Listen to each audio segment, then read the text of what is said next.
Today, we'll be looking at this incredible artifact. It is an ancient chalice that was made during the time of the Romans. But the most amazing thing about it is its ability to change color. Roman glassblowing was already quite advanced by the time of the empire.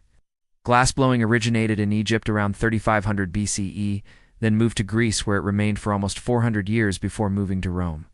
They further developed glassblowing to the point that they were able to blow huge vessels out of glass and make things like glass windows.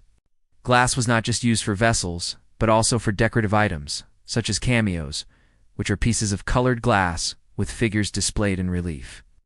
By the time of the Roman Empire, glassblowing had become very popular. There were entire workshops dedicated to making different items out of glass, including bottles, cups, bowls, plates, and more. Some of these items were made for everyday use, while others were made for special occasions or to display wealth and power. The quality of Roman glassware varied depending on the intended use. Common items such as drinking cups were typically made from lower quality materials and were less expensive, while more decorative items such as plates and bowls were made from higher quality materials and were more expensive. Despite their differences in quality, all Roman glassware was highly prized and was often exported throughout the empire. There was even glass produced that was capable of changing color.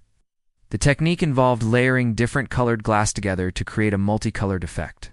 This type of glass was often used to make cups, plates, and other decorative items. Another technique known as cameo glass involved embedding pieces of colored glass into a clear glass base to create raised designs.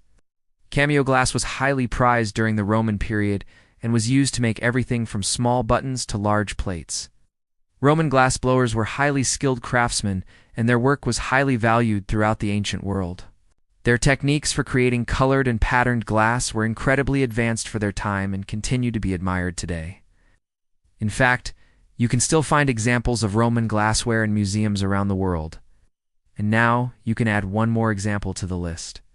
This chalice was discovered in 1896 in the Italian city of Brescia. It is now called the Magician's Cup due to its strange appearance. In reality, it's a stemmed glass cup. The cup itself has a diameter of 7 centimeters and a height of 12.5 centimeters. Its stem is 7 centimeters long and has a spherical knob. The base has a slightly flattened circular shape with a diameter of 7.5 centimeters. This chalice was made using the blowpipe technique, which is the same technique used to make modern glass bottles. This technique consists of blowing air into a hollow tube, which is then heated and shaped to form a bubble of molten glass. Once the glass is cooled, it can be removed from the tube and further shaped and decorated as desired. But this chalice wasn't blown just once. It was actually blown twice. The first time they made the bowl of the cup, they blew it so hard that it ended up being too big. So they had to cut off the top part and reshape it to make something smaller. If you look closely at the seam where the two pieces of glass meet, you can see evidence of this mishap. We know that the glass was reheated and reshaped because there are small bubbles trapped inside the glass. These bubbles would have escaped if the glass hadn't been sealed properly. The glass is a deep blue in color, but it changes when exposed to UV light. When exposed to UV light, it turns a bright yellow color. This is due to the presence of certain compounds in the glass. These compounds absorb UV light and then release it as visible light, causing the glass to appear yellow. This property of the glass was likely intentional and was used for decorative purposes. Similar cups have been found that do not change color, so this was not an accident. What makes this chalice unique is that it's the only one of its kind that has been found so far. It is currently on display at the Musei Vaticani and serves as an example of the skill and artistry of Roman glassblowers. At first glance, it may seem like this chalice was crafted in the Middle Ages, however. There are two main clues that point us towards a Roman origin. The first clue is the stem. The stem of the chalice is relatively short and straight compared to those found on medieval cups. Additionally, the shape of the bowl is more reminiscent of Roman glassware than medieval glassware. Based on these clues, scholars believe that the chalice dates back to the Roman period.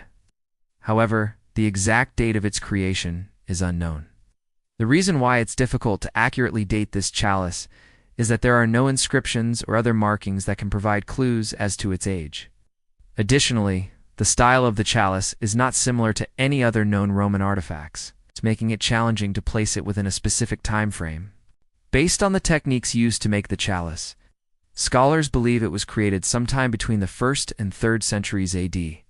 During this time period, Roman glassblowers were experimenting with new techniques and materials, and the chalice reflects this experimentation. The cup's unique color-changing properties make it a particularly intriguing example of Roman glassblowing. It is likely that the Romans created this glass intentionally to display their mastery of the craft. They may have also created it simply because they were fascinated by the properties of the material.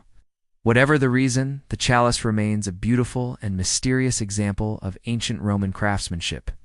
In addition to being a remarkable example of Roman craftsmanship, this chalice also provides us with a fascinating glimpse into the world of ancient magic and alchemy. You see, the ability to change color was seen as a magical and mysterious phenomenon in the ancient world. It was believed that objects that could change color possessed special powers and were often associated with magic and sorcery. This association with magic and sorcery is reflected in the name of the chalice, the magician's cup. According to legend, the chalice was used by Roman magicians and alchemists to perform their rituals and experiments. It was believed that the chalice could be used to create potions and elixirs with magical properties. The ability to change color was seen as a key component of these magical concoctions, and the chalice was said to be an essential tool for any aspiring magician or alchemist. Of course, there is no historical evidence to support these claims. They're nothing more than legends and stories passed down through the centuries. However, these legends and stories provide us with an interesting perspective on how the chalice was viewed by the people of the ancient world.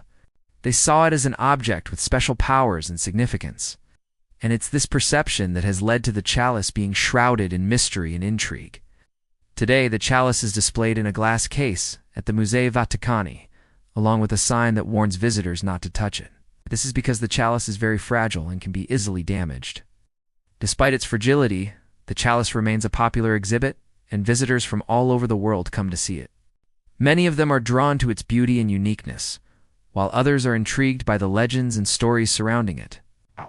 Whether you believe in the magical properties of the chalice or not, there's no denying that it's a remarkable piece of history. It provides us with a fascinating glimpse into the world of ancient Roman craftsmanship and the beliefs and superstitions of the people who lived during that time. Now, I want to hear from you. What do you think about this amazing chalice? Do you believe that it was used for magical purposes? Or do you think that there's a more practical explanation for its color-changing abilities? Let me know your thoughts in the comments below. If you enjoyed this video, be sure to hit the like button and subscribe for more content. Thank you for watching, and I'll see you next time.